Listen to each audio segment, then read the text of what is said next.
Today I'm here to show you 4 important things. That if you want to get a new gadget, an electronic phone, you go for this. Number one, RAM.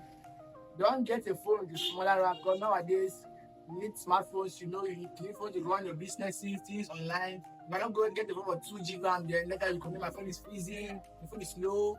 No, you cause that for yourself. You want to get a phone, a good phone starts from 4 GB RAM, 6 GB RAM, 8 GB RAM to 12 GB RAM. I bet you can never compare that those phones are slow. And number two is the ROM, which is the storage. You have 64 GB, 128 GB, 256 GB, and 512 GB. Some people even go for 1 TB. But I know at your level you can start from 64, 128. Some people might use 32 GB, 16 GB. Those are not storage in this generation. Why not to remember my phone is full? I want to become opening. I want to join WhatsApp group. No. Go for gadget, you have 128 GB, 256 GB, 512, 1 TB. I mean, like, you'll be living life with storage. Thank you.